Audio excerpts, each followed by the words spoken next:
자, 말씀 보겠습니다. 디모데전서 3장 8절 말씀입니다. 디모데전서 3장 8절 말씀입니다. 단절이니까요. 함께 한 목소리로 읽도록 하겠습니다. 자, 시작. 이와 같이 집사들도 정중하고 일구이연을 하지 아니하고 술에 임박이지 아니하고 더러운 일을 탐하지 아니하고. 아멘. 디모데전서 3장 8절 집사의 직분이라는 제목으로 함께 말씀 보도록 하겠습니다. 지난 시간에 우리는 먼저 하나님 나라를 선포하고 가르치며 말씀대로 다스리는 목사 직분에 대해서 살펴보았습니다. 오늘은 교회 안에서 하나님 나라를 충만히 누리도록 하는 집사의 직분에 대해서 함께 살펴보도록 하겠습니다. 우리는 이제 계속 교회의 직분에 대해서 살펴보고 있는 중에 있습니다. 교회는 어떤 직분이 있으며 그 직분은 어떤 사역을 감당하고 또 어떤 사람이 이 직분을 감당할 수 있는가, 이런 것들에 대해서 이렇게 좀 살펴보고 있는 거예요. 그런데 이 교회의 직분을 잘 이해하기 위해서는 교회가 무엇인지, 그리고 교회가 어떤 일을 감당하는지를 좀 알 필요가 있습니다. 교회가 뭔지 모르고, 그리고 교회가 어떤 일을 하는지도 모르는데 직분에 대해서 살펴보는 것은 좀 의미가 없겠죠. 그런 의미에서 우리는 교회가 어떻게 탄생했는지, 그리고 이 교회에 주어진 복은 무엇인지, 그리고 그 복을 충만하게 누리도록 하는 이 직분은 무엇인지, 이렇게 살펴봐야 할 것입니다. 그런 의미에서 먼저 우리가 좀 살펴볼 것은 교회가 어떻게 생겨나게 되었는지에 대해서 좀 생각해 볼 필요가 있습니다. 흔히 교회를 세상의 소망이라고 이렇게 부르곤 합니다. 뭐 세상 사람들이 그렇게 부르는 건 아니죠. 그러나 이제 우리 안에서 자체적으로 교회는 세상의 소망이다, 뭐 이렇게 얘기를 합니다. 저는 이 말이 전적으로 옳다고 생각합니다. 교회는 하나님이 우리에게 주신 소망으로 말미암아 탄생하게 되었고, 그 소망을 담지하고 있기 때문에 그렇습니다. 좀 다른 표현으로 하자면 교회는 하나님이 이 땅에 주신 소망의 복음을 통해 탄생하게 되었고, 그 소망의 복음을 가지고 있는 공동체라는 거예요. 그렇기 때문에 교회야말로 세상의 소망이라고 말할 수 있는 것입니다. 교회만이 인생이 가지고 있는 모든 문제의 근본적인 해결책을 가지고 있는 거예요. 교회만이 남녀노소 불구하고 피부색을 막론하고 지역과 학력을 불문하고 건강하건 아프건 부유하건 가난하건 상관없이 소망을 가질 수 있는 소식을 가지고 있는 것입니다. 이 소식으로 말미암아 교회는 탄생했고, 또 이 소망을 전하는 사명을 받은 거예요. 그러면 이 소식은 무엇일까요? 교회는 어떻게 탄생하게 되었을까요? 영광의 복음을 듣고 믿음으로 말미암아 이 교회는 탄생하게 된 것입니다. 여러분, 복음에 대해서 좀 우리가 생각해 볼 필요가 있는데요. 복음은 뭘까요? 교회가 그렇게 자랑하고 이 복음으로 말미암아 탄생했고 또 이것을 전한다, 이렇게 얘기할 때 복음은 무엇입니까? 복음은 이제 딱 그대로 직역하자면 복된 소식, 이렇게 얘기할 수 있어요. 아주 기쁜 소식. 우리에게 있어서 이제 복음이 무엇일까? 그때 일반적으로 좋은 소식이 있어, 이렇게 얘기하면 아마 딱 떠올리는 것이 내가 응원하는 축구팀이 좀 우승했다는 소식이라든지, 아니면 굉장히 많이 아팠는데 병이 다 나았다는 소식이라든지, 혹은 주말에 복권을 샀는데 로또가 당첨됐다는 그런 소식이라든지, 이런 것들이 이제 뭐 흔히 이야기하는 복된 소식, 기쁜 소식이라고 말할 수 있을 것입니다. 그런데 성경에서 말하는 복된 소식, 즉 복음은 이런 것들보다는 훨씬 더 근본적이고도 중요한 소식을 의미합니다. 훨씬 더 본질적인 것이라고 할 수 있는 거예요. 모든 사람에게 반드시 필요한 것이 주어지게 되었고, 모든 사람이 간절히 기다려오던 일이 드디어 일어났다는 소식을 복음이라고 말하는 거예요. 사실 여러분 모든 사람이 들을 만한 복된 소식이다 이렇게 뭔가를 얘기하게 되면은 이것은 한 가지 사실을 전제하고 있습니다. 그건 뭐냐면 모든 사람이 이 복된 소식을 필요로 하는 상태에 있다는 것을 이야기하고 있는 거예요. 무언가 이 복된 소식이 필요해요. 이게 없으면 고통스럽습니다. 이게 없이는 도무지 만족할 수 없는 위험한 상태에 있다는 이야기를 하고 있는 거예요. 여러분, 왜 모든 사람에게 복된 소식이 필요합니까?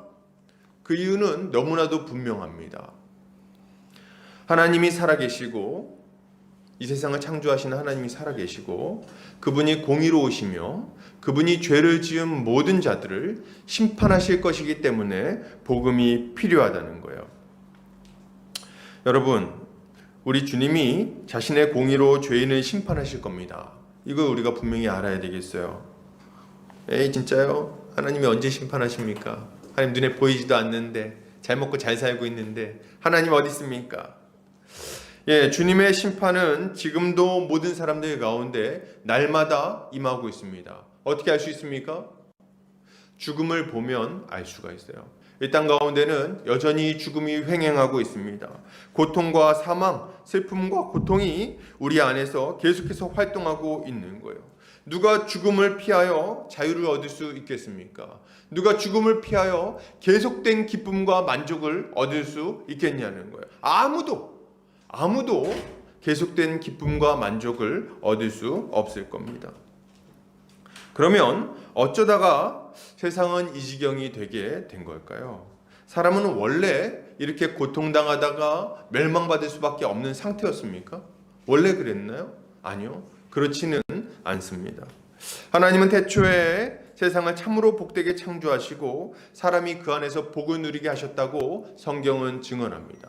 태초에 하나님이 세상을 창조하신 이후에 아담과 하와를 에덴 동산에 두시고 그 복된 동산에서 하나님이 예비하신 모든 복락을 마음껏 맛보며 살아가게 만드셨어요. 예, 안식을 누리게 해주셨죠. 기쁨과 만족이 끊어지지 않는 나라였습니다. 그런데 문제는 하나님이 창조한 인간이 그 하나님의 그 은혜에도 불구하고 그 충만한 복을 누리고 있음에도 불구하고 하나님의 복을 제 발로 걷어찼다는 데 문제가 있는 거예요. 하나님이 금지하신 열매를 먹음으로 말미암아 하나님과 같이 되고 싶은 마음으로 하나님의 명령을 어김으로 말미암아 하나님의 심판을 자초하게 된 거죠. 그 결과 인간은 태초에 주어진 모든 복을 잃어버리고 죽어 영벌에 처하게 된 것입니다. 그러한 인간의 상태를 한마디로 표현하자면 그것은 죄와 비참이라고 말할 수 있어요. 죄와 비참. 무슨 말입니까? 사람이 죄 가운데 살아간다는 거예요. 죄인으로 태어나서 죄 가운데 살아가며 죄로 말미암아 고통을 겪게 된다는 겁니다. 그리고 그러한 인간의 상태를 한마디로 표현할 때 비참하다 이렇게 얘기할 수 있는 거죠. 우리는 죄와 비참 가운데 살아가고 있습니다. 이 땅은 하나님이 원래 허락하셨던 복된 열매를 더 이상 맺지 아니하고 가시와 엉겅퀴를 내게 되었으며 우리 안에는 서로 사랑하는 마음이 무너지고 미워하고 시기하고 질투하고 원망하는 관계가 형성되게 된 거죠. 하나님과의 관계도 끊어졌고 사람과 사람 사이의 관계도 끊어졌고 세상과 사람 사이의 관계도 무너지게 된 거예요. 이것이 인간이 죄와 비참 가운데 있다는 말의 의미인 겁니다. 죄가 인간을 고통스럽게 만들고 힘들게 만드는 거예요. 그렇지 않습니까? 여러분 우리 인생을 좀 이렇게 얘기할 때 사람들이 흔히 인생은 고난이다 뭐 이런 얘기를 합니다. 인생은 고난이다, 고통이다, 사는 것은 고통이야 뭐 이런 얘기들을 많이 하죠. 왜 그렇습니까? 죄가 인간을 고통스럽고 힘들게 만드는 거예요. 죄가 가정을 무너뜨립니다. 평온한 가정, 부부 사이 왜 깨집니까? 죄 때문에 깨지는 거예요. 부모와 자식 사이가 왜 깨집니까? 죄 때문에 무너지는 거예요. 부모를 공경하라는 주의 명령에 불순종하기 때문에 이 문제가 생기는 겁니다. 하나님이 선물로 주신 자녀를 사랑으로 양육하지 않기 때문에 가정이 무너지는 거예요. 왜 세상에서 사람 사이의 관계가 깨집니까? 미워하고 원망하고 시기하고 질투하기 때문에 그렇습니다. 살인하지 말라는 주의 명령을 어기는 거죠. 왜 우리는 서로 간의 것들을 막 탐내고 미워하고 그것 때문에 고통당하고 부익부 빈익빈이 우리 가운데 찾아오게 된 겁니까? 주의 명령을 어기기 때문인 거죠. 그리고 이 죄 때문에 고생하다가 죄 때문에 허망하게 죽는 것, 이것이 인류가 처한 상황인 겁니다. 그리고 결국에는 죄 때문에 영원한 형벌에 들어가게 되는 거죠. 그러면 뭡니까? 이렇게 얘기할 때 어떤 분들은 이렇게 생각할 수 있어요. 아유, 뭐야? 그러면은 하나님은 우리 사랑해서 이렇게 만들었다더니, 응? 죄졌다고 이렇게 그냥, 그러면 뭐 이렇게 우리 그냥 살다가 고통스럽게 살다가 죽어가지고 지옥 가면 그만인가? 우린 다 지옥 불쏘시게 될 수밖에 없는 거야? 뭐 이런 질문을 던질지 모르겠습니다. 예, 만약 우리가 이대로 그냥 살아간다면 우리는 하나님의 심판을 피할 수 없을 겁니다. 그러나 하나님은 사람이 이렇게 그냥 끝나버리는 것을 기뻐하지 않으셨어요. 우리 주님 말씀하십니다. 에스겔 18장 23절 같이 한번 읽어볼까요? 자, 시작. 주 여호와의 말씀이니라. 내가 어찌 악인이 죽는 것을 조금인들 기뻐하랴. 그가 돌이켜 그 길에서 떠나 사는 것을 어찌 기뻐하지 아니하겠느냐. 아멘.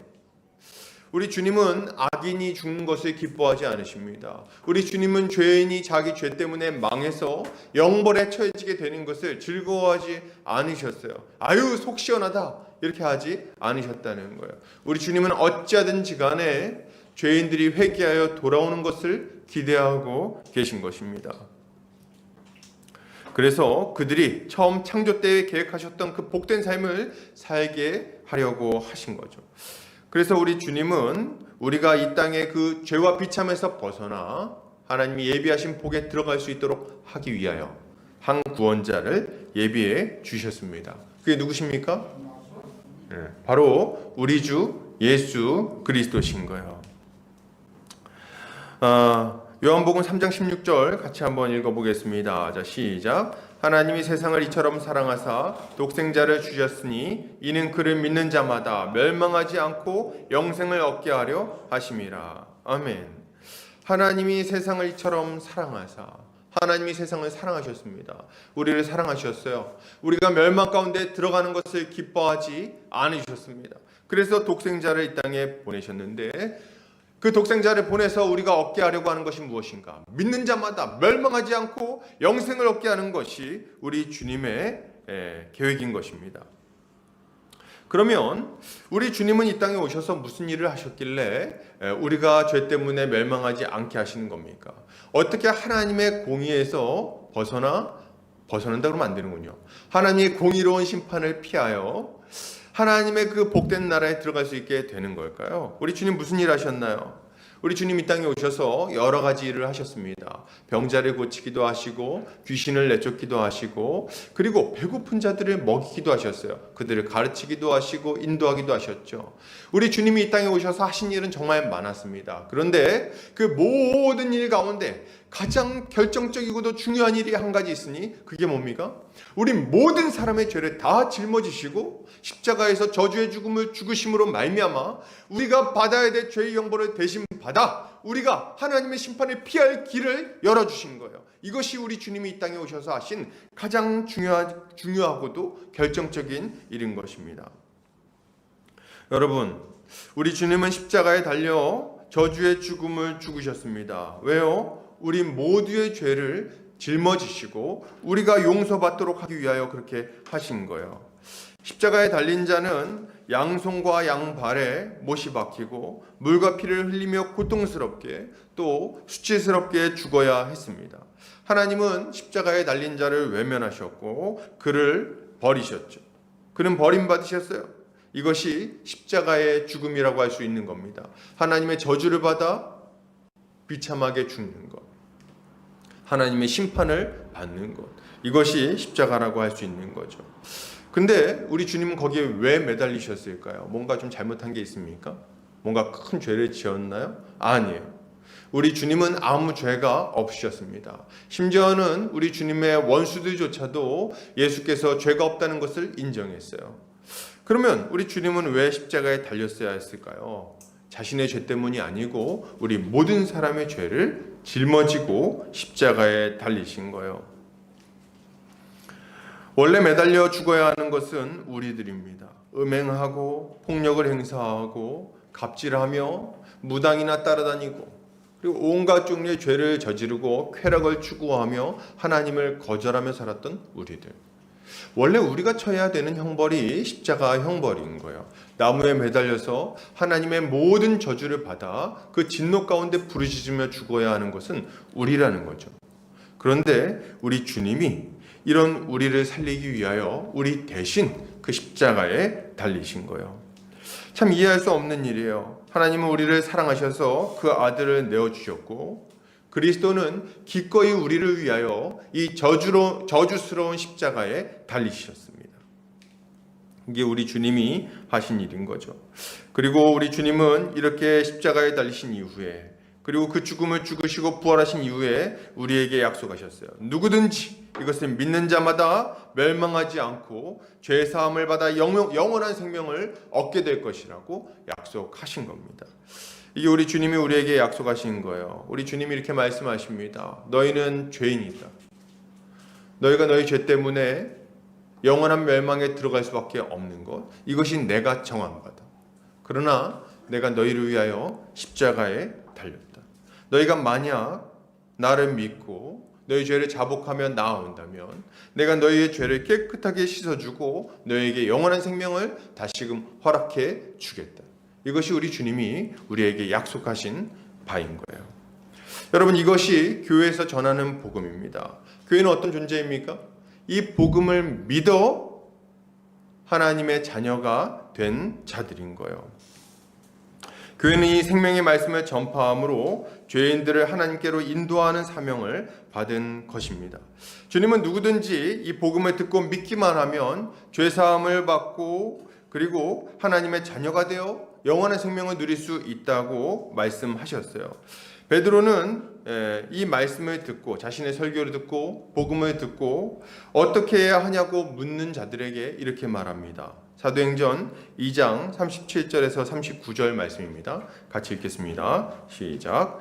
그들이 이 말을 듣고 마음에 찔려 베드로와 다른 사도들에게 물어 이르되 형제들아 우리가 어찌할꼬 하거늘 베드로가 이르되 너희가 회개하여 각각 예수 그리스도의 이름으로 세례를 받고 죄사함을 받으라. 그리하면 성령의 선물을 받으리니 이 약속은 너희와 너희 자녀와 모든 먼 데사람 곧 주 우리 하나님이 얼마든지 부르시는 자들에게 하신 것이라 하고. 아멘. 뭐라고 말씀하십니까? 우리 주님은 우리에게 한 가지를 명령하십니다. 회개하고 예수 그리스도의 이름으로 세례를 받는 거예요. 회개하고 예수를 믿는 겁니다. 이것이 죄사함을 받고 영생에 들어가는 유일한 방법인 거예요. 우리 주님은 누구든지 예수의 이름을 부르기만 하면, 자신의 죄를 회개하고 주님 앞에 나아오기만 하면 죄를 용서해 주시겠다고 약속하셨습니다. 시편 34편 18절에서는 이렇게 이야기합니다. 같이 한번 읽어볼까요? 자, 시작. 여호와는 마음이 상한 자를 가까이 하시고 중심으로 통회하는 자를 구원하시는도다. 아멘. 우리 주님은 어떤 자를 찾으십니까? 어떤 자를 죄로부터 건져내어 예수 그리스도의 십자가 공로를 입게 하십니까? 통회하는 심령으로 주의 이름을 부르는 자들을 부르십니다. 자신의 그 죄 가운데 머물러 있지 않고 예수의 이름을 부르며 죄에서 돌이키는 자를 불러주신다는 거예요.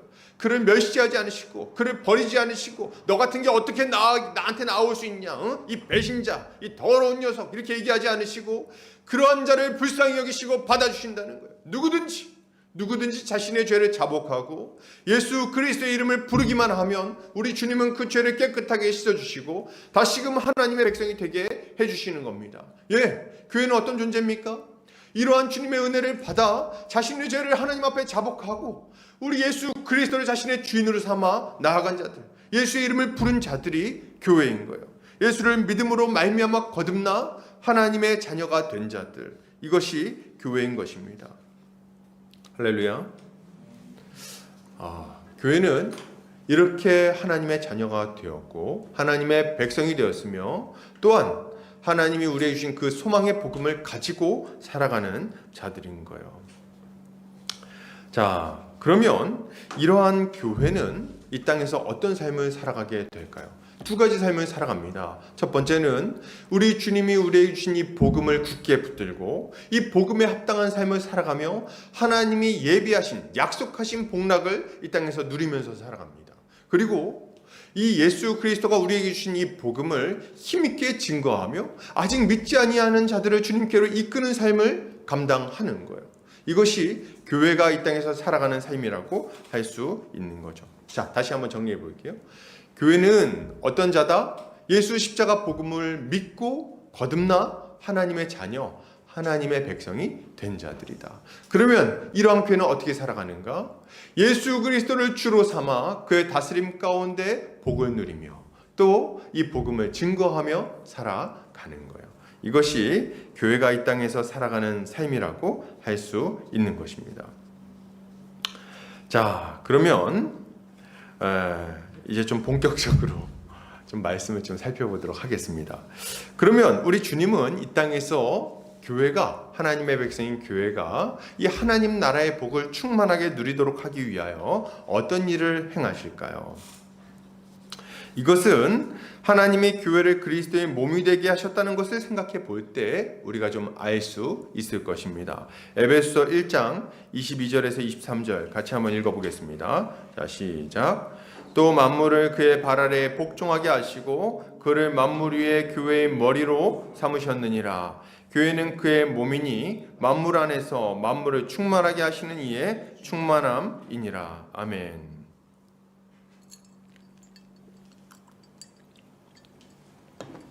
무슨 말입니까? 그리스도는 교회의 머리가 되시고 교회는 그의 몸이 됐다고 얘기하죠. 그죠? 이때 그리스도가 교회의 머리가 되셨다는 것은 두 가지 의미를 가지고 있어요. 첫 번째는 머리 대신 그리스도가 몸인 교회를 다스린다는 의미를 가지고 있습니다. 머리이신 그리스도께서 교회를 말씀으로 통치하심으로 교회가 하나님의 통치 가운데 복을 누리게 하시는 거예요. 그리고 머리가 되시고 교회가 몸이 됐다 이렇게 할 때 이것은 두 번째 의미는 머리로부터 모든 좋은 것들이 몸으로 공급된다는 의미를 가지고 있습니다. 우리는 흔히 생각할 때 모든 좋은 영양분은 몸으로부터 머리로 가는 거 아닌가? 약간 이런 생각을 할 수 있습니다. 근데 성경적으로 보면 모든 좋은 것은 머리로부터 몸으로 오는 거예요. 그래서 예수 그리스도가 교회의 머리가 되셨다 이렇게 얘기할 때 이것은 예수 그리스도께서 자신 안에 있는 모든 충만한 것을 교회에 공급하신다는 의미를 가지고 있는 거예요. 그래서 교회가 우리 주님의 공급하심으로 말미암아 충만해지는 거죠. 그러면 주님은 어떻게 그의 몸된 교회를 충만하게 만드실까요? 먼저는 자신 안에 있는 모든 영적 보화들을 교회 안에 충만하게 부어주심으로 교회가 그것을 누리게 하십니다. 그리스도 안에는 신자가 하나님의 백성답게 살도록 하는데 필요한 모든 것이 충만하게 있습니다. 고린도전서 1장 30절을 같이 한번 읽어보겠습니다. 자, 시작. 너희는 하나님으로부터 나서 그리스도 예수 안에 있고 예수는 하나님으로부터 나와서 우리에게 지혜와 의로움과 거룩함과 구원함이 되셨으니. 아멘. 우리 주님 안에는 뭐가 있다고 말합니까? 지혜와 의로움과 거룩함과 구원함. 이것은 다 살펴보면은 신자가 이 땅에서 하나님의 뜻 가운데 살아가고 또 하나님 나라의 그 충만한 복을 누릴 수 있게 하는, 결국에는 구원을 받게 하는 필요한 모든 것이 예수 그리스도 안에 있다는 이야기를 하고 있는 거예요. 그러니 그리스도를 믿는 자는 이 모든 것을 공급받아 하나님의 백성으로 살아가며 충만한 복을 누리게 되는 거죠. 그런데 여러분, 그리스도께서 교회에 공급하시는 것은 이런 영적인 측면만 있는 것은 아닙니다. 우리 주님은 교회가 실제적인 필요가 있다는 것을 잘 알고 계세요. 무슨 말입니까? 주님은 자신의 백성들이 몸을 가지고 이 땅 위에 살아가는 자들임을 잘 알고 계시다는 겁니다. 그렇게 주님은 성도들의 실제적인 필요를 채우심으로 그들이 하나님 나라의 풍성함을 누리도록 만드시는 거죠. 그러면 주님은 어떻게 성도들의 삶을 부여하게 하시는 걸까요? 어떻게 좀 우리의 실제적인 필요를 채우십니까? 첫 번째로 우리가 생각해 볼 것은 우리 주님이 우리의 기도에 응답하심으로 우리의 필요를 채우신다는 겁니다. 여러분, 주기도문에서 주님이 우리에게 이렇게 기도해라 명령하신 것을 살펴보면 어떤 기도가 들어있습니까? 네, 날마다 일용할 양식을 주옵소서. 이 일용할 양식을 구하는 기도가 들어가 있어요. 여기서 일용할 양식은 뭘 의미합니까? 신자가 이 땅에서 하나님 나라의 복을 누릴 수 있도록 필요한 모든 것을 의미합니다. 그래서 일용할 양식이라 그러니까 간신히 먹고 살 수 있는 김치 몇 조각하고 밥 한 공기 이 정도 생각하시는 분들이 있을지 모르겠는데 그렇지 않아요. 우리 주님은 신자가 이 땅에서 아주 평온하게 살아갈 수 있는 모든 필요를 넉넉하게 공급해 주십니다. 그분은 우리 아버지세요. 그렇기 때문에 이 모든 것들을 기도할 때 우리 주님은 채워 주신 겁니다. 사실 이제 이 주기도문에 나오는 일용할 양식을 구하는 것을 만나 신학이랑 좀 연결해 보면은 좀 더 이해가 됩니다. 여러분, 성도들이 만나를 먹을 때 자세히 설명하진 않을게요. 근데 만나를 먹을 때 간신히 하루를 버틸 정도로 먹었을까요? 아니면 넉넉하게 먹었을까요? 만나가요, 진 사면에, 이스라엘 백성들이 진 사면에 완전히 쫙 깔려 있었어요. 그러니까 자기가 코에 차도록 먹을 만큼 거둘 수가 있었습니다. 그래서 그 충분히 먹고 배불리고 그걸 가지고 떡도 만들고 빵도 만들고 볶아도 먹고 삶아도 먹고 마음대로 먹을 수 있었던 거예요. 충분히 하고 싶은 요리 다 할 수 있었어요. 그만큼 풍족하게 주어졌다. 마찬가지로 우리 주님이 우리에게 일용할 양식을 주신다 할 때 우리가 주께 구하면 우리 주님은 우리에게 필요한 모든 것들을 넉넉하게 채워 주실 겁니다. 이거 믿으시기 바랍니다. 우리가 기도할 때 주님은 이런 것들을 채워 주시는 거예요. 실제로 우리는 엘리야를 먹였던 까마귀의 이야기를 통해서 하나님의 신실하심을 살펴볼 수 있습니다. 이렇게 충분히 먹고 살 수 없는 상황인데도 불구하고 주님은 까마귀를 통해서 사르밧 과부를 통해서 엘리야가 굶지 않도록 하셨어요. 그래서 그가 생계를 유지하고 먹고 살 수 있게 하신 거죠. 제가 이제 전에 그 얘기했죠. 까마귀 얘기. 우리 주님이 까마귀를 통해서 저도 먹이신 경험이 있습니다. 아직 모르신 분은 나중에 설교를 좀 더 참고하시면 좋겠어요. 까마귀가 진짜 날라왔냐 그건 아니고 우리 주님이 적절하게 필요를 채워주시는 경험들이 이렇게 있었던 거죠. 맞아요. 우리 주님은 초월적인 방식으로 신자의 필요를 채워주십니다. 지금도 우리의 필요를 아시고 신실하게 채워주시죠. 우리가 이제 잘 아는 기도의 사람 조지 뮬러 목사님 이야기를 좀 살펴보면 우리 조지 뮬러 목사님이 고아원을 운영하면서 30년 동안 한 번도 고아들을 굶긴 적이 없다는 거예요. 근데 그렇다고 사업체를 운영했겠습니까? 그렇지 않죠. 그런데도 불구하고 이 고아들을 자신들이 돌보는 아이들을 한 번도 굶기지 않았어요. 어떻게 그럴 수 있었을까요? 비결은 한 가지였습니다. 하나님 앞에 기도했고 하나님은 이 뮬러 목사님의 이 기도에 응답하신 거예요. 그래서 이 어린 영혼들이 굶지 않도록 하신 거죠. 우리 주님은 지금도 그렇게 역사하십니다. 그러나 여러분, 주님이 언제나 까마귀를 보내는 식의 초월적인 방식으로 일하시는 것은 아닙니다. 다 그런 건 아니에요. 그래서 어떤 분들은 막 이렇게 생각할 수 있어요. 야, 우리 하나님이 내 아버지 되니까 이제부터 일 안 해도 되겠구나. 할렐루야. 나는 맨날 집에서 기도만 해야겠다. 그럼 이제 아침에 치킨 한 마리씩 대문 앞에 오겠지. 이렇게 하고 이제 치킨 하면서 기도하시는 분들이 있는데 우리 주님이 어디 그렇게 역사하시겠습니까? 그렇지 않겠죠. 우리 주님이 일반적으로 역사하는 방식은 하나님의 사람들이 성실하게 일하여 그 일한 것에 대가를 가지고 먹고 사는 방식으로 우리의 필요를 채워주십니다. 성실하게 일하게 하시고 소산으로 먹게 하신다는 거예요. 왜 그렇게 하실까요? 왜 이렇게 하실까? 왜 하나님은 아침에 마당에 나가봤더니 막 이렇게 만나가 깔려있는 방식으로 이렇게 우리를 먹이지 않으시고 굳이 일하게 하실까? 왜 그렇습니까? 왜 일하는 방식으로 우리가 필요를 채우게 하시는 거죠? 이유가 있어요. 왜 그러냐면 이 일하는 것이 인간의 삶을 가장 질서 있고 가치 있고 부유하게 만드는 방법이기 때문에 그렇습니다. 여러분, 일은 있잖아요. 우리는 먹고 살기 위해서 일하는 자들은 아니에요. 예수를 믿고 나서는 왜 일합니까? 먹든지 마시든지 무엇을 하든지 하나님의 영광을 위하여 일합니다. 무슨 말이에요? 신자는 일하는 것을 통해서 하나님께 영광을 올려드리는 거예요. 그리고 일하는 걸 통해서 형제 자매들을 섬깁니다. 이웃을 섬겨요. 어떻게 해요? 나를 고용한 사람이 있다면 고용한 사람에게 유익을 끼치고, 또 아래 직원들이 내가 이제 고용한 사람이 있다면 그들을 유익하게 하고, 그리고 내가 어떤 재화를 형성한다면 그걸 통해서 그것을 사서 먹는 사람들에게 그 서비스를 통해서 유익을 누리게 하는 것입니다. 예, 우리는 일하는 걸 통해서 하나님이 우리에게 주신 것들을, 그 부요한 것들을 극대화시키면서 나누게 되는 거예요. 이걸 통해서 하나님께 영광 돌리고 이웃을 유익하게 하고 나는 가정을 건사하고 먹고 사는 겁니다. 그래서 일하는 방식을 통해서 우리가 일용할 양식을 얻게 하시는 것이 하나님이 생각하실 때 인간이 가장 복된 삶을 살아가는 방식인 거예요. 할렐루야? 믿으시기 바랍니다. 그래서 일함으로써 일상적으로 우리가 먹고 살게 되는 겁니다.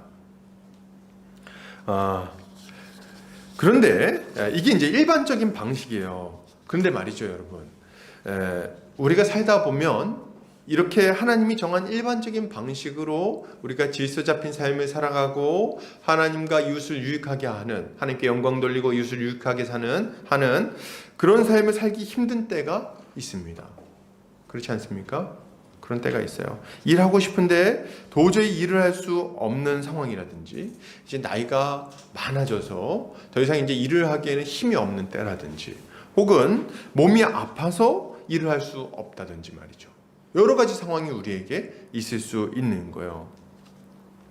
성경 시대에는 이렇게 자기가 원한다 할지라도 또 바란다 할지라도 일을 하지 못하고 또 어려움을 겪는 극빈계층이 등장합니다. 그 극빈계층을 상징적으로 보여주는 게 누구냐면 고아와 과부와 나그네예요. 이 고아와 과부와 나그네. 성경에 보면, 우리 성경을 한번 읽어보시면요, 하나님께서 고아와 과부를 돌보라는 얘기를 어마어마하게 많이 하신다는 걸 우리가 딱 보게 됩니다. 고아, 과부, 나그네, 이들을 막 돌보라는 얘기를 자꾸 해요. 왜 그렇습니까? 이들은 자기가 아무리 노력해도 먹고 살 길이 막막했기 때문에 그렇습니다. 그래서 하나님은 그들을 먹이라고 명령하시는 거예요. 여러분, 하나님은 고아와 과부같이 아무리 노력해도 먹고 살 길이 막막한 사람들, 이런 이들을 어떻게 먹이실까요? 사람들이 이렇게 극빈층이 많았어요, 여러분. 전쟁 한번 나면 고아와 과부가 얼마나 많이 생깁니까? 근데 성경의 역사는 전쟁의 역사거든요. 얼마나 전쟁이 많은지 몰라요. 그럼 이런 이들이 얼마나 많았겠어요? 그러면 그들을 하나님 먹이실 때 그때마다 막 이렇게 까마귀를 날려 보내십니까? 그럼 새떼가 그냥 막 아주 끼니 때마다 새떼가 막 날아들어야 되나요? 그럴 수 없잖아요. 우리 주님은 그들을 어떻게 먹이십니까? 일상적인 방식으로.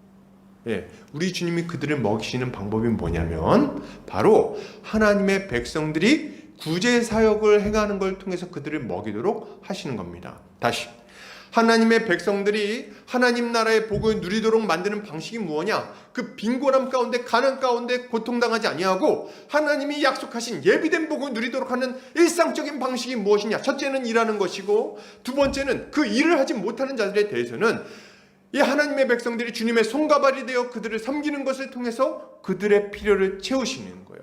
그런 방식으로 이 구제라는 사역을 통해 하나님 나라의 복을 그 백성들이 누리게 만드시는 거예요. 할렐루야. 그래서 구제 사역은 초대 교회의 그 모습을 살펴보면 처음부터 굉장히 중요한 사역으로 대두되는 것을 우리가 보게 됩니다. 구제사역, 왜 이게 중요한 사역인가? 이 이유는 방금 전에 얘기했듯이 굉장히 분명합니다. 예수를 믿고, 여러분 생각해 보세요. 예수님을 믿고 하나님의 백성이 됐어요. 그래서 우리가 복음을 증거할 때 뭐라고 얘기합니까? 예수를 믿으면 죄의 문제가 해결함 받고 우리 하나님의 자녀가 되어 하나님 나라의 복을 누리게 됩니다. 이 땅에서부터 그 복을 누리다가 장차 영원한 나라에 들어가게 될 겁니다. 뭐 이런 얘기를 막 하잖아요. 하나님 우리 아버지가 되십니다. 우리의 필요를 채워주실 겁니다. 근데 예수를 막상 믿었더니 맨날 배고프네? 예수를 믿었는데도 가난의 문제가 해결이 안 되네? 여전히 나는 외롭고, 여전히 고통스럽고, 여전히 나는 돌봄을 받지 못하고, 여전히 소외됨 가운데 살아가네? 그러면은 여러분, 그러면 하나님 나라의 복을 누릴 수가 있습니까? 충만하게? 어떤 분들은 이제 생각할 거예요. 아유, 초가삼간 살아도 예수님만 있으면 만족이지. 우리 생각할지 모르겠어요. 맞아요. 우리 주님이 극심한 가난에서도 어려움 가운데서도 베풀어 주시는 은혜가 있다는 걸 잘 압니다. 그러나 그럼에도 불구하고 충만하게 누릴 수는 없어요. 그 복을. 여러분 생각해 보세요. 집에 갔더니 애가 울고 있어요. 애가 막 배를 골아. 그래서 엄마 먹을 거 없어. 이렇게 하면서 막 그 눈을 이렇게 뜨고 쳐다보고 있으면, 근데 난 돈이 없네.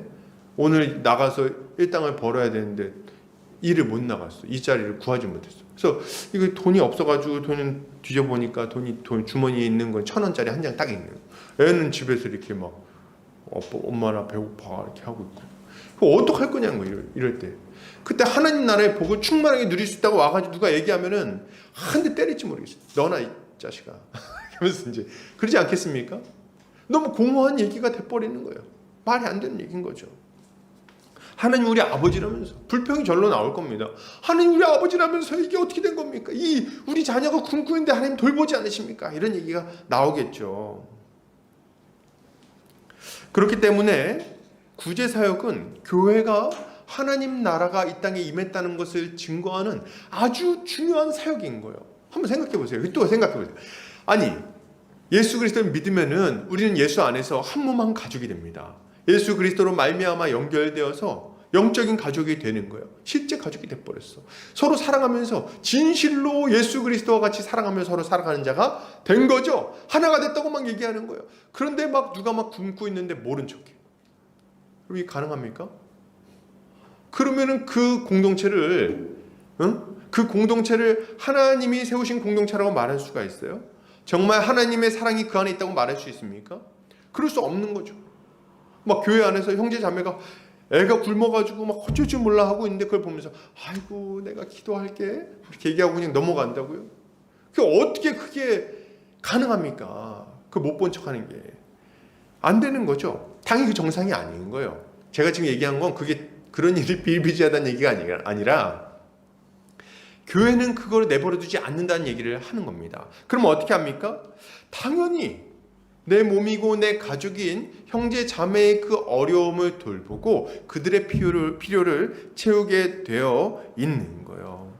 여러분, 초대교회의 모습을 잘 살펴보면 구제는요, 교회가 하는 여러 사역 중에 하나가 아니었어요. 이 구제사역은 교회가 감당하는 아주 본질적인 사역의 하나였습니다. 하나님 나라가 이 땅에 임했는데 그것을 누리지 못하고 있다면 누리도록 하는 거예요. 이게 그래서 굉장히 교회가 일상적으로 그런 삶을 살아간 겁니다. 사도행전에 보면 그 모습이 이렇게 나타나는데요. 한번 보겠습니다. 사도행전 4장 32절부터 35절입니다. 같이 한번 읽어볼까요? 자, 시작. 믿는 무리가 한 마음과 한 뜻이 되어 모든 물건을 서로 통용하고 자기 재물을 조금이라도 자기 것이라 하는 이가 하나도 없더라. 사도들이 큰 권능으로 주 예수의 부활을 증언하니 무리가 큰 은혜를 받아 그 중에 가난한 사람이 없으니 밭과 집 있는 자는 팔아 그 판 것의 값을 가져다가 사도들의 발 앞에 두매 그들이 각 사람의 필요를 따라 나누어 줌이라. 아멘. 무슨 말입니까? 성도들이 한 마음과 한 뜻이 됐어요. 말씀을 들으면서 은혜를 받아 거듭나 하나님의 백성으로서 이제 살아가게 된 겁니다. 그 통치 가운데 교회는 이제 뭘 이해했냐면 예수 그리스도 안에서 서로가 한 몸이 됐다는 걸 이해했어요. 아, 우리가 진짜 한 몸이 됐구나. 우리가 진짜 하나님을 아버지로 둔 형제 자매가 됐구나. 이걸 알아버렸어. 그러니까 이제 어떻게 합니까? 첫 번째 나타나는 모습이 함께 살아가려고 하는 거예요. 함께 살아갑니다. 계속해서 모이기를 힘쓰고 같이 교제를 나누고 같이 말씀을 듣고 떡을 떼고 그렇게 살아가는 거예요. 이게 이제 성도들의 일상적인 삶이 된 겁니다. 그리고 함께 살아가다 보니까 자연스럽게 어떤 모습이 나타납니까? 자연스럽게 물건을 서로 통용하기 시작했어요. 필요를 채우기 시작했어요. 소위 말해서 유무상통이 일어났다. 서로의 필요를 막 채웠다. 이렇게 얘기할 때 이제 이게 뭐 어떻게 가능합니까? 서로 물건을 주고받고 서로 배고픈 사람을 먹였다고요? 그게 어떻게 가능합니까? 이게 수련회 가보면 딱 금방 이해를 할 수가 있습니다. 왜요? 수련회 가면 어떻습니까? 수련회를 가면은 여행을 가면 여행이라고 표현할게요. 여행을 가면은 꼭 모든 사람이 드라이기를 가져오는 건 아니에요. 그렇죠? 드라이기는 그 중에 한 명만 가져옵니다. 보통 꼼꼼한 사람 한 명만 가져와요. 수건도 심지어는 수건도 모든 사람이 가져오는 게 아니에요. 숙소에 수건이 없어도 꼭 수건을 2장씩 가져오는 사람이 있습니다. 그러면 어떻게 하죠? 하나는 머리를 닦고 하나는 발수건을 쓰려고 보통 가지고 오는데 수건을 나누게 돼 있습니다. 그래서 몸만 오는 사람이 있어요. 또 몸만 오는 사람. 그럼 그 몸만 오는 사람은 보통 제가 그런 사람이었는데 이제 그럼 칫솔은 가져가요. 그래도 양심상. 근데 이제 칫솔 말고 나머지는 다 유무상통. 그래서 거기서 같이 이제 수건 나눠 쓰고 이제 드라이기 같이 쓰고 드라이기 가져와봐 해서 같이 쓰고 같이 사는 거죠. 같이 함께 시간을 보내고 같이 시간을 보내니까 자연스럽게 유무상통이 이루어지는 겁니다. 한 가족처럼요. 교회가 그런 삶을 살았다는 거예요. 서로의 필요를 자연스럽게 채우게 됩니다. 옛날 마을에 보면은 이런 것들이 좀 더 두드러지게 나타났던 것 같아요. 그래서 옛날 마을 사람들 보면은 누가 이렇게 마당에서 이렇게 막 음식하면은 어떻게 합니까? 쌀이문 열고 들어가가지고 자기야 머리 맛있는 냄새가 나 이렇게 들어가가지고 어떻게 합니까? 그래서 우리 이번에 뭐 멸치 볶았어 일로 와서 앉아 뭐 같이 이제 밥 먹고 막 그러잖아요. 나 찌개 끓였어 해서 같이 먹고 이런 일들이 같이 살아가니까 자연스럽게 나타나는 거예요. 유무상통이 어떻게 가능합니까? 한 몸 한 가족이 되었기 때문에 이게 가능했던 거예요. 근데 어느 정도까지 이렇게 했죠? 오늘 성경에 보니까 뭐라고 말합니까? 밭과 집 있는 자는 팔아 그 판 것의 값을 가져다가 그것으로 구제했다. 이렇게까지 얘기를 하는 거예요. 뭐야 이거 공산주의도 아니고 공산당이야 뭐야?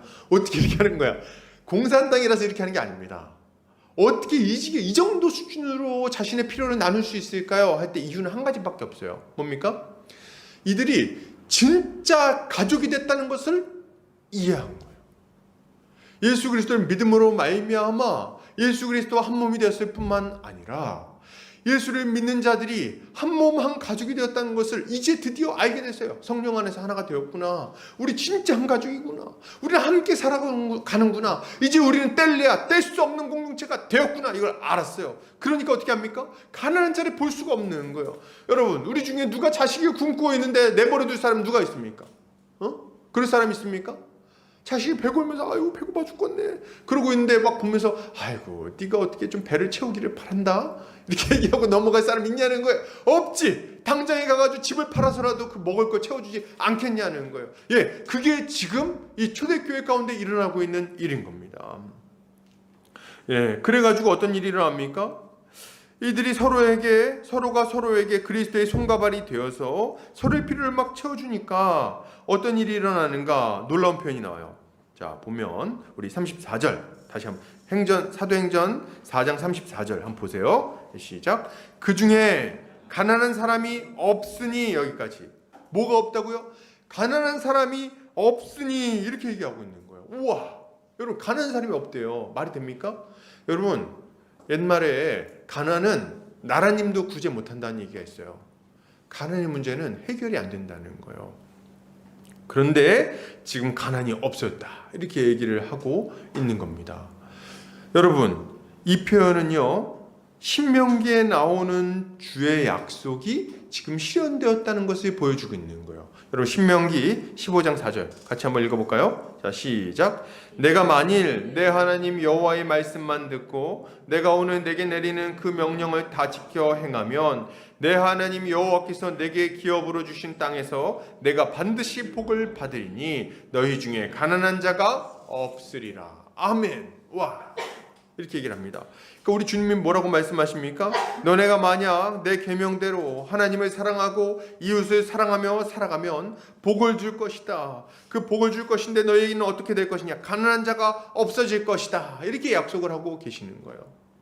하나님의 복을 받아서 가난한 자가 없어진다는 거예요. 근데 여러분 잘 들으세요. 이때 가난은 아까도 말했지만 그냥 배고픈 것 정도를 얘기하는 게 아닙니다. 가난은 하나님을 떠난 인간이 가지고 있는 그 근본적인 빈곤함, 영적 빈곤함뿐만 아니라 정서적인 빈곤함과 물질적인 빈곤함을 다 아우르고 있는 거예요. 그 공허함, 그 고통스러움, 그 모든 빈곤한 영적 상태, 이 모든 것을 합쳐서 가난이라고 말하고 있는데, 너네가 만약 내 말대로 행하면, 내 율법대로 행하면, 내가 너에게 명령한 서로 사랑하라는 명령을 지키면 이 빈곤의 문제가 해결될 것이다, 이렇게 얘기를 하고 계신 거죠. 그리고 지금 그 문제가 해결되었다고 이야기하는 거예요. 여러분, 성경을 보면요, 가난의 문제가 계속 등장합니다. 계속 등장해요. 초기부터. 가난한 자가 없어지지를 않아요. 왜 그런지 아십니까? 사람들이 죄인이라서 그래요. 죄인이라서 가난이 해결되지 않는 거예요. 부자는 계속 부자가 되고 가난한 사람은 계속 가난해지는 거예요. 성경에서 그걸 적나라하게 얘기합니다. 과부도 있고 고아도 있고 맨날 힘들어요. 그런데 여러분, 성경에 가난한 자가 없어지는 때가 딱 두 군데 나와요. 어디냐? 첫 번째는 솔로몬 때입니다. 열왕기상 10장 27절 한번 보겠습니다. 같이 한번 읽어볼까요? 자, 시작. 왕이 예루살렘에서 은을 돌같이 흔하게 하고 백향목을 평지에 뽕나무같이 많게 하였더라. 아멘. 와, 은이 돌같이 흔했다, 이렇게 얘기를 막 하고 있어요. 그러니까 어떻게 하면 됩니까? 배고파. 그러면은 길에 나가가지고 그 은을 주워다가 이제 그걸 가지고 팔아서 밥을 사 먹으면 되는 거예요. 그 정도로 부유했다고 얘기하는 거예요. 그리고 이제 뭐 이렇게 또 돈이 필요한데, 그럼 백향목 잘라가지고 가로수 잘라가지고 팔면은 부자 되는 거예요. 아무 문제가 없었다는 거예요. 왜 이때 이제 이런 얘기가 나오냐면, 솔로몬 때는 하나님께서 이 구약의 그림자로서 하나님 나라를 딱 드러내 보이시거든요.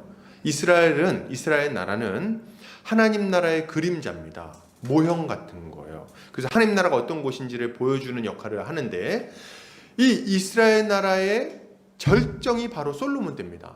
하나님의 나라가, 모형으로서의 하나님 나라가 가장 절정에 이르렀을 때, 그러니까 하나님이 처음 세웠던 그 구조가 가장 잘 이루어질 때요. 왕이 세워지고 그가 율법을 가지고 백성을 다스리며 백성 그 왕으로 말미암아 하나님께 순종하고, 그런 가운데 하나님의 그 복이 이 나라 가운데 임하는 그 상태인 겁니다.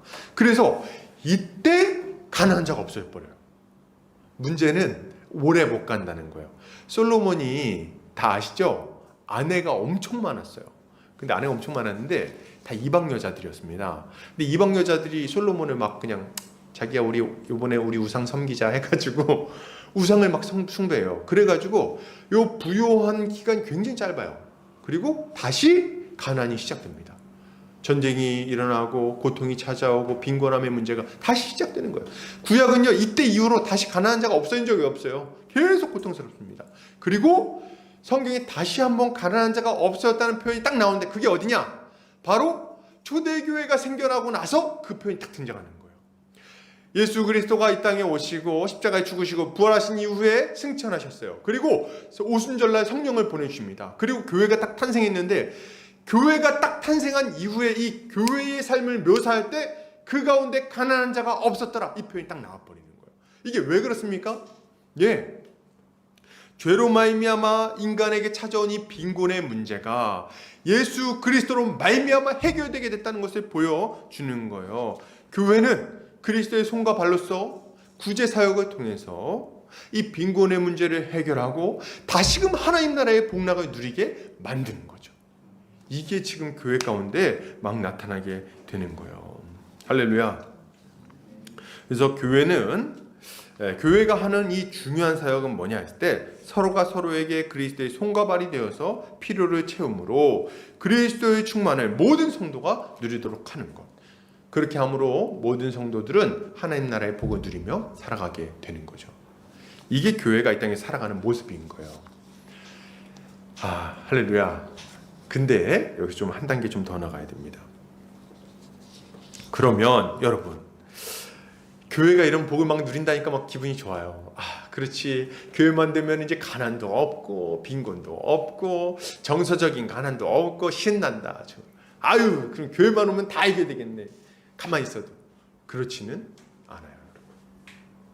교회가 되어서 함께 이렇게 한 몸 한 가족으로 막 살아가지만 문제가 생깁니다. 왜 그러냐면 여러분 잘 아셔야 돼요. 이 땅의 교회는 완전하지 않기 때문에 그렇습니다. 예수 그리스도로 말미암아 이미 하나님의 다스림이 이 땅 가운데 시작됐어요. 하나님의 백성들이 탄생하게 되었고요. 하나님의 다스림 가운데 복을 누립니다. 그래서 구제 사역을 하면서 막 이 부요함이 우리 가운데 있게 되는 거예요. 근데 여전히 우리는 하나님 나라가 완성되지 않았다는 것을 또한 이해해야 돼요. 하나님 나라가 이미 임했지만 아직 완전히 완성된 것은 아니에요. 완전한 완성은 언제 이루어집니까? 우리 주님이 다시 오실 때. 그럼 그 사이는 어떻게 되냐면 우리가 하나님 나라의 백성으로서 복을 누리기는 하지만 여전히 이 땅에 발딛고 살아가기 때문에 여러 가지 어려움과 고통이 여전히 공존하는 그런 상태를 우리는 살아가게 되는 거죠. 그래서 여러분 교회 안에는 문제가 계속 있게 되는 거예요. 어떤 분들은 막 이래요. 아니 목사님 성경에 보니까 교회는 아주 영광스럽고 하나님의 다스림을 받으며 막 그냥 예수님이 그냥 옆에 있는 것처럼 살고 아주 신나 보이는데 우리 교회는 왜 이래요? 뭐 이렇게 물어보기도 하는 거죠. 그때 여러분 우리가 이해해야 돼요. 이 땅의 교회는 완전하지는 않구나. 이걸 이해해야 돼요. 그리고 완전을 향해서 계속해서 나아가야 하는구나. 이것을 알아야 하는 거죠. 그래서 우리가 초대교회를 좀 잘 살펴볼 필요가 있어요. 초대교회 우리가 많이 얘기하죠. 그래서 우리가 돌아가야 되는 어떤 모범적인 어떤 것으로 우리가 많이 얘기를 하는데 왜 그러냐면 이 사도행전에 나오는 초대교회의 모습이 이 교회의 그 영광과 그리고 교회 가운데 찾아오는 어려움과 그 문제를 또 어떻게 해결했는가 이런 것들을 다 잘 보여주기 때문에 그렇습니다. 오늘 사도행전 6장 1절부터 7절을 같이 한번 읽어보겠습니다. 자, 시작. 그때에 제자가 더 많아졌는데 헬라파 유대인들이 자기의 과부들이 매일의 구제에 빠짐으로 히브리파 사람을 원망하니 12사도가 모든 제자를 불러 이르되 우리가 하나님의 말씀을 제쳐놓고 접대를 일삼는 것이 마땅하지 아니하니 형제들아 너희 가운데서 성령과 지혜가 충만하여 칭찬받는 사람 7을 택하라. 우리가 이 일을 그들에게 맡기고 우리는 오로지 기도하는 일과 말씀 사역에 힘쓰리라 하니 온 무리가 이 말을 기뻐하여 믿음과 성령이 충만한 사람 스데반과 또 빌립과 브로고로와 니가노르와 디몬과 바메나와 유대교회에 입교했던 안디옥 사람 니골라를 택하여 사도들 앞에 세우니 사도들이 기도하고 그들에게 안수하니라. 하나님의 말씀이 점점 왕성하여 예루살렘에 있는 제자의 수가 더 심히 많아지고 허다한 제사장의 무리도 이도에 복종하니라. 아멘. 여러분 이 사도행전 6장 1절에 보면은 충격적인 사건이 딱 등장합니다. 여러분 처음 교회가 생겨가지고 막 성령이 임하고 말이죠. 사도들이 살아있고 예수님 부활하신 지 얼마 되지도 않았어요. 그러니까 와 그러면은 아무 문제 없을 것 같잖아요. 늘 충만할 것 같잖아요. 그래서 막 심지어는 막 그때는 어떻습니까? 베드로가 손을 얹으니까 막 걷지 못하는 자가 일어나기도 하고 나병 자가 막 낫기도 하고 말 못하는 사람이 말하게 되기도 하고 이적과 기사가 막 나타나거든요. 그러니까 별 문제가 없을 것 같아. 그런데다가 유무상통도 잘하니까 뭐 큰 문제 있겠는가 생각하는데 이런 교회에 아주 심각한 문제가 생겼다고 얘기를 하는 거예요. 근데 어떤 문제냐? 너무 인간적인 문제가 생겼어요. 당시에 이 이스라엘 이 예루살렘 교회에는 두 부류의 사람들이 있었습니다. 헬라파 유대인들과 히브리파 유대인들이 있었어요. 이게 누구냐면 히브리파 유대인들은 원래 이쪽 토박이들이에요. 예루살렘에 원래 살던 사람들. 그럼 헬라파 유대인들은 뭐냐? 오순절날 성령 강림 이후에 그때 디아스포라 유대인들이 다 모여왔었거든요. 근데 이 성령 강림의 경험을 통해서 이들이 회심하고 예수를 믿게 돼서 거기에 남은 사람들이 있었습니다. 그리고 또 이주에서 온 사람들도 있었죠. 그러니까 원래 이쪽 토박이들이 아닌 거예요. 그런 이제 헬라파 유대인들이 있었어요. 근데 이 둘 다 과부들이 있었습니다. 근데 히브리파 과부들은 이제 구제 사역을 잘 받아가지고 굶지 않고 잘 됐는데 헬라파 과부들이 자꾸 구제에 빠지는 거예요. 구제를 못 받는 거예요. 그러니까 갔더니 이제 다 먹을 게 이제 다 떨어졌습니다. 뭐 이래가지고 이제 못 받는 일이 생겨버린 거예요. 그러니까 어떻게 됩니까? 그러니까 아니 어떻게 왜 우리는 안 주고 쟤네들만 주고 말이지 이거 뭐야 우리 지금 사람 차별하는 거야 뭐야 막 이런 얘기가 나온 거죠. 근데 이게 상황을 여러분 좀 이해해야 돼요. 이 상황이 왜 이렇게 된 거냐면 보세요. 맨 처음에 이 구제 사역을 누가 했냐면 사도들이 했습니다. 4장 앞부분에 보면 알겠지만 이 사람들이 자기들의 밭하고 집을 팔아가지고 사도들의 발 앞에 놨다 그랬어요. 그 사도들이 그 재산을 가지고 그걸 가지고 식량을 사가지고 곡식을 나눠주고 이렇게 했던 겁니다. 근데 사도들이 몇 명이에요? 12명이죠. 야, 감사합니다. 12명밖에 안 돼요. 그럼 당시에 그 교회 숫자는 어땠을까? 그럼 예루살렘 교회 하니까 한 몇백 명 됐으려나 뭐 이렇게 생각할지 모르겠는데, 베드로가 처음 설교했을 때 3,000명이 회심했고요. 두 번째 설교했을 때 5,000명이 회심했어요. 그리고 그 이후에도 허다히 많은 제사장의 무리랑 막 사람들이 막 동참했거든요. 최소 10,000명 이상이에요. 그러니까 수만 명 되는 교회에서 몇 명이 일하고 있는 겁니까? 12명. 그러니까 한 사람당 막 1,000명씩 감당해야 되는 구제사역을. 이게 됩니까, 이게? 안 되지. 당연히 문제가 생기는 거예요. 그러니까 이 사도들은 또 다 히브리파 사람들이니까, 히브리인들 아닙니까? 그러니까 헬라파 과부들은 얼굴도 잘 몰라. 그러니까 막 나눠주다 보니까 이게 이렇게 된 거예요. 또 이 사람들이 어부고 막 이러니까 뭐 이런 행정일 잘했겠습니까? 잘 못하지. 거기다가 사도들은요, 이 구제 사역만 한 게 아니에요. 어떤 일을 합니까? 말씀 전해야죠. 말씀 가르쳐야죠. 예수님. 그리고 이 사람들 찾아가면서 신방해야죠. 이 일을 12사도가 다 하고 있는 거예요. 그런데다가 여기에 더해가지고 구제사역까지 해야 되니까 막 정신이 없는 거죠. 밤을 새도록 일을 해도 이게 부족한 상황이 된 겁니다. 그런 상황에서 지금 이런 문제가 발생하게 된 거예요. 그런데 이때 보면은 사도들이 이 상황을 해결한 방식이 정말 놀라워요. 신적 지혜가 여기 딱 드러납니다. 어떻게 해결합니까? 여러분, 보통 교회에서 문제가 생기면 문제 해결할 때 어떻게 해결해요? 목사님, 왜 자꾸 이쪽은 좀 잘 안 되고 우리는 구제 안 하고 왜 쟤네들만 자꾸 구제가 잘 되고 일이 됩니까? 우리 좀 신경 써주세요. 그럼 목사들이 보통 어떻게 할까요? 제가 더 신경을 쓰겠습니다. 이렇게 얘기를 하고 시간을 더 투자해가지고 그 문제를 해결하려고 할 가능성이 높습니다. 근데 오늘 본문에 나오는 사도들은 그렇게 하지 않는 거예요. 어떻게 합니까? 딱 상황을 딱 살펴보고선 얘기합니다. 일이 잘 안 되는군요. 그러면 우리 이 일을 그만하겠습니다. 딱 얘기해버렸어요. 이 구제사역을 딱 멈춰버리고 자기들이 이제 이거 그만하고 말씀과 기도에 전무하겠다고 딱 결정을 내립니다. 그리고 대신 이 사역을 우리가 안 하고 칭찬받는 충성된 사람, 성령의 사람들을 세워가지고 그들에게 이것을 위임하겠다. 이렇게 얘기를 해버립니다. 충성된 일꾼을 세워가지고 이 사역이 잘 이루어지도록 만들겠다는 결정을 내리는 거. 이게 신적 지혜인 이유가, 만약 사도들이 이 구제 사역에 더 뛰어들었으면요, 말씀 전파가 위축되게 되어 있습니다. 가르치고 설교하는 시간이 줄어들게 되잖아요. 그래서 이 사역을 제대로 못하게 될 게 너무 뻔한데 이거를 딱 알았어요. 사도들이 이거 지금 여기서 더 시간을 쓰면 본질적인 일을 못해. 그러면 안 되겠다. 이거는 다른 사람이 맡기고 우리는 원래 해야 되는 일을 하자. 요걸 딱 나눠버린 거예요. 그리고 집사의 직분을 세워서 이 구제 사역을 잘 감당할 수 있도록 해준 거죠.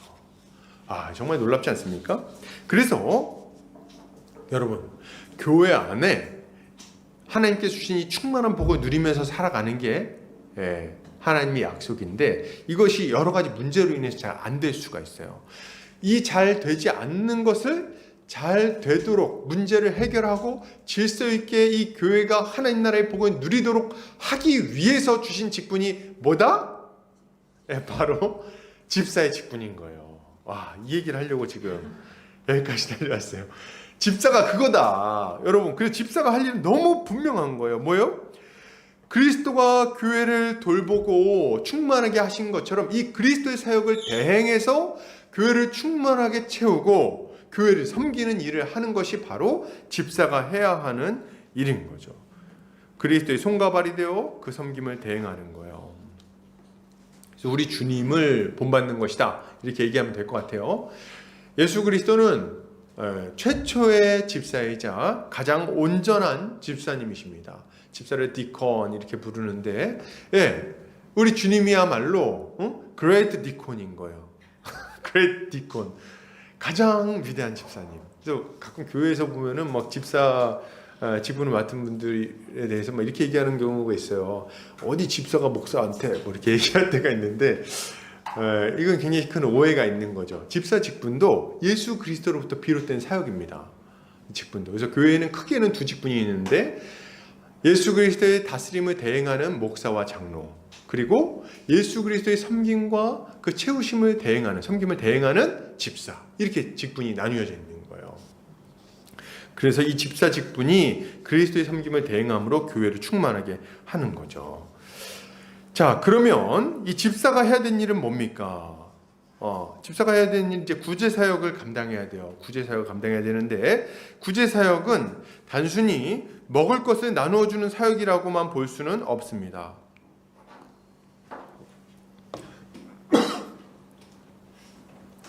가난의 문제가 하나님을 떠난 인간의 비참한 처지를 상징적으로 보여주는 것이라고 한다면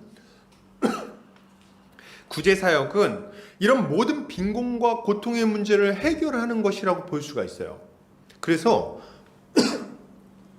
육체적인 필요뿐만 아니라 물질적인 필요뿐만 아니라 정서적인 필요와 여러 영적인 필요들까지도 이런 것들까지도 이 집사가 잘 해결될수록 채워질 수 있도록 해야 하는 거죠. 이게 그래서 모든 성도가 하나님 나라의 충만한 복을 누릴 수 있도록 하는 것, 이것이 집사가 하는 일이라고 볼 수 있는 거예요. 오늘 집사가 하는 일이 이제 두 가지가 있어요. 크게는 두 가지 사역을 합니다. 요거까지만 볼 건데요. 크게 두 가지 사역을 해요.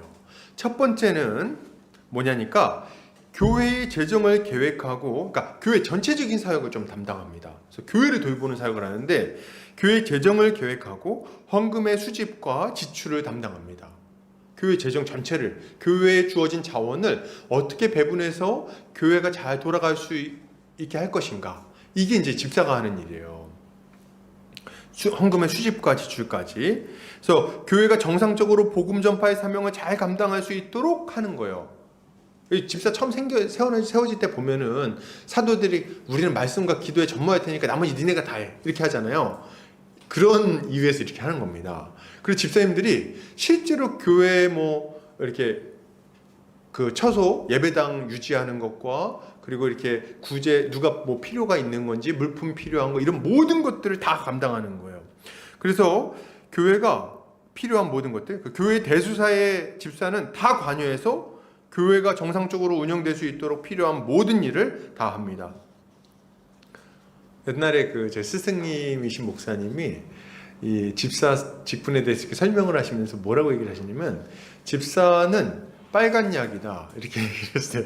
빨간 약 같은 거다. 이게 뭐냐면 옛날 할머님들이 보면은 어디 뭐 다쳤다 그러면 다 어디 아프다 그러면 빨간 약을 그렇게 막 이렇게 빨간 약 있잖아요. 빨간 약 해가지고 다 빨간 약을 발랐거든요. 뭐 습진이 생겨도 빨간 약, 뭐 다쳐도 빨간 약, 그죠? 그래서 배 아프다 그러면 배 위에다 빨간 약, 뭐 이렇게 해가지고 빨간 약으로 만병통치약, 빨간 약으로 다 해결하려고 하셨는데, 집사 직분이 마치 이와 같아요. 그래서 교회 안에 뭐 누가 좀 어려움이 있다, 누가 좀 뭐 정사적으로 문제가 생겼다, 가정에 어려움이 생겼다, 다 집사 직분이 뛰어드는 거예요.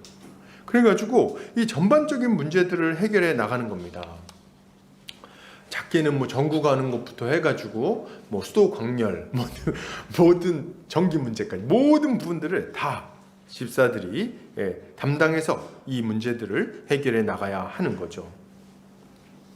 두 번째는 집사님들이 이 성도들 개개인의 형편을 살피고 여러 가지 그들이 겪고 있는 실질적인 문제들을 잘 극복하도록 돕는 것이 집사 직분을 가진 분들이 해야 되는 일입니다. 그래서 집사는 이제 성도들 중에 이거 좀 신경을 많이 써야 되는데요. 우리들 중에서도 집사 직분을 받을 분들이 나올 거 아니에요, 그죠? 굉장히 중요한데, 성도님들 중에 극심한 가난으로 고통당하는 이가 없는지를 잘 살펴보고 그 실제적인 필요, 재정적인 필요를 채워줘야 됩니다. 구제사역을 실제로 해야 돼요. 그래서 교회에서 이제 신방을 가지 않습니까? 신방을 갈 때는 이제 보통 목사나 장로 둘 중에 한 명, 그리고 집사가 꼭 껴야 됩니다. 그래서 목사와 집사 혹은 장로와 집사가 같이 팀이 돼가지고 움직이는 거예요. 가가지고 이제 그러면 어떻게 신방을 하는가 할 때, 목회자는 혹은 장로는 가서 그 성도의 영적 상태를 살펴봅니다. 가정의 영적 상태를. 그래서 가장을 일단 불러다 놓고 교리 점검을 하고 자녀들의 이 교리 문답 같은 것도 점검을 하고 어떻게 가르치고 있는지, 믿음은 똑바로 되어 있는지, 믿음의 열매가 있는지, 이런 것들을 다 살펴봐야 돼요. 그리고 그때 집사는 뭐 하냐? 옆에 찬송가 부르는 게 아니고 이제 찬송도 부르죠. 그런데 이때 집사님이 하는 일은 뭐냐면 가가지고 이제 이 집의 형편을 살펴야 되는 거예요. 그래서 지금 혹시 찬장은 비어있지 않은지, 막 열면 안 되겠죠? 허락을 받아야겠죠? 그래서 이제 좀 살펴보겠습니다 하고 찬장, 세간살이 좀 살펴보고, 냉장고 안에 음식은 있는지, 자녀들은 혹시 굶고 있지 않는지, 자녀들이 혹시 학대당하진 않았는지 다 살펴봐야 돼요. 응? 그리고 그냥 이렇게 살펴보는 거에서 멈추는 게 아니라 물어봐야 됩니다. 집사도 물어봐야 돼요. 장로님만 이렇게 얘기하고 나중에 집사님은 가만히 있다가 이렇게 오는 게 아니라 또 물어봐야 돼요. 뭘 물어보냐 했을 때 지금 재정 상황이 어떤지, 그리고 정서적인 상황이 어떤지 다 살펴봐야 돼요. 특히나 이제 근래에 뭐 최근에 여자친구랑 헤어졌어요, 이렇게 하면서 이제 뭐 그러고 있으면 정서적으로 너무 힘들지는 않은지, 내가 혹시 엇나가진 않을 건지 다 살펴봐야 됩니다. 그리고 이 재정 규모는 어떻게 쓰고 있고 빚은 얼마나 되는지, 그것을 어떻게 잘 갚아나가고 있는지, 직장 문제는 어떤지, 아주 실질적인 문제들을 시시콜콜 다 살펴봐야 돼요. 집사가 이 일을 하는 겁니다. 어떤 분들은 뭐 이렇게 생각해요. 뭐 이렇게 우리 개인 프라이버시를 다 물어봅니까? 할 때 그거 하라고 집사 직분이 있는 거예요. 그거 하라고. 여러분, 닦아놓고 얘기해가지고 우리가 신앙생활 똑바로 못하는 이유 중에 정말 큰 이유가 뭡니까? 재정 문제 아니에요. 왜 교회 옮깁니까? 직장에서 좀 투잡을 뛰다가 뭐가 좀 잘 안 돼가지고, 집을 샀는데 뭐 좀 잘 안 돼가지고 투잡을 뛰어야 되는데 투잡이 보니까 직장이 멀어졌어. 그래가지고 교회를 옮기고 말이죠. 이런 일들이 얼마나 흔합니까? 빚이에요. 돈 문제. 그리고 빚 때문에 그냥 커덕커덕거리고, 그것 때문에 그냥 교회 생활 제대로 못하고 이제 일하러 나가야 되고, 또 아니면 또 뭡니까? 여자친구랑 남자친구랑 헤어져가지고 그것 때문에 이제 막 저는 왜 결혼을 못할까요? 뭐 이런 걱정하면서 말이죠. 그것 때문에 고통 당하는 거예요. 그러니까 실제로 이것이 우리의 신앙생활에 영향을 끼치기 때문에 살펴봐야 되는 거죠. 그리고 교회 안에서 적응을 못하고 막 이렇게 주변을 겉돌고 막 이러면 그런 것들 잘 살펴보고 돌봐야 될 거 아닙니까? 그러니까 교회에서 이런 것들을 살펴보는데 집사 직분을 가진 분들이 모든 것들을 살펴줘야 되는 거예요. 그래서 이제 집사님이 와서 뭘 물어보면은 왜 그런 거 물어보십니까? 하지 말고 이제 그 대답을 잘 해줘야 된다. 그래야 우리가 서로의 형편을 잘 알고 실제적인 어떤 도움들을 주고받을 수 있게 되는 거죠. 이게 이제 집사가 감당해야 될 역할들인 거예요. 근데 이때 문득 이런 생각이 드실 수 있어요. 아유, 이제 그러면은 집사 맡으면 죽었구나. 이제 집사 되면 죽었어. 이제 난 절대 집사하지 말아야지. 나는 땅이나 사야지. 뭐 이런 생각할 수 있어요. 근데 말이죠, 여러분. 그렇게 생각하면 안 돼요. 여러분, 집사는 물론 쉬운 일은 아닙니다. 집사 직분을 맡는 것은 쉬운 일이라고 볼 수는 없어요. 굉장히 무거운 사역이고, 이것을 잘 감당하는 것이 좀 뭐 만만치는 않아요. 그러나 이것을 혼자 한다고 생각하면서 부담을 간다면 그럴 필요는 없습니다. 여러분, 초대교회를 한번 생각해 보세요. 아까 말씀드렸듯이 수만 명 교회예요. 수만 명 교회인데 집사가 몇 명입니까? 혹시 아시나요? 네, 정답입니다. 7명이에요. 7명. 7집사를 세웠어요. 7명이 그럼 그거 다 했다고? 말이 안 되는데? 12명도 못한 걸 7명이 어떻게 하죠? 이유가 있어요. 집사 직분을 맡은 분들은 혼자서 하는 게 아니라 교회 안에 여러 은사를 가진 분들이 있습니다. 구제의 은사, 다스림의 은사, 뭐 섬김의 은사 가진 분들이 있어요. 은사를 가진 사람들을 지도해서 교회 전체가 잘 움직여지도록 하는 역할이 집사의 직분이 맡은 역할인 겁니다. 그래서 혼자 하는 게 아니라 팀을 꾸려서 같이 움직이게 되는 거예요. 당연하죠. 어떻게 그걸 혼자 다 합니까? 안 되죠. 그래서 같이 힘을 합쳐서 각양 은사를 가진 사람들과 함께 성도들이 교회를 돌봄으로 말미암아 교회가 아주 풍성하게 이 복을 누릴 수 있게 하는 거예요. 이것이 우리 주님이 교회에 주신 복을 교회가 충만하게 누리는 방식인 겁니다. 이렇게 복을 우리 교회도 앞으로도 계속 잘 누려갔으면 좋겠어요. 결론을 드립니다. 여러분, 주님은 십자가 사역을 통해 우리를 구원하셨어요. 이제 우리는 예수 그리스도를 믿음으로 말미암아 그의 몸된 교회가 되어 하나님 나라의 복을 충만하게 누릴 수 있게 되었습니다. 주님은 말씀을 통해 우리를 다스리실 뿐 아니라 자신 안에 있는 모든 충만한 것으로 우리를 충만하게 하십니다. 무엇보다도 주님은 구제 사역을 통해서 우리가 극심한 가난과 고통으로부터, 정서적인 외로움으로부터 벗어나게 하세요. 주님은 특별히 이 일을 제대로 하지 못할 일이 없도록 직분을 세우셔서, 집사의 직분을 세우셔서 모든 성도들이 하나님 나라의 복에서 소외되는 일이 없도록 만드셨습니다. 그러므로 이제 우리는 이러한 주님의 은혜에 감사하며 주님이 주신 풍성한 은혜를 누리며 살아야 하는 거예요. 교회가 이렇게 직분자들을 통해서 잘 세워질 수 있도록 직분자들을 존경하고 그들을 잘 세워서 교회가 정상적으로 건강한 모습으로 잘 세워져 나갈 수 있도록 해야 하는 거죠. 무엇보다도 우리는 이런 집사의 직분을 사모하며 그와 동역하여 교회 전체를 잘 세워나가야 하겠습니다. 이렇게 할 때 주님은 우리가 이 땅에서 하나님 나라의 복을 충만히 누리게 해주실 뿐 아니라 날마다 구원받는 이가 많아지게 해주실 거예요. 이렇게 하는 우리 모든 성도님들 되시기를 주의 이름으로 축복합니다. 같이 기도하겠습니다.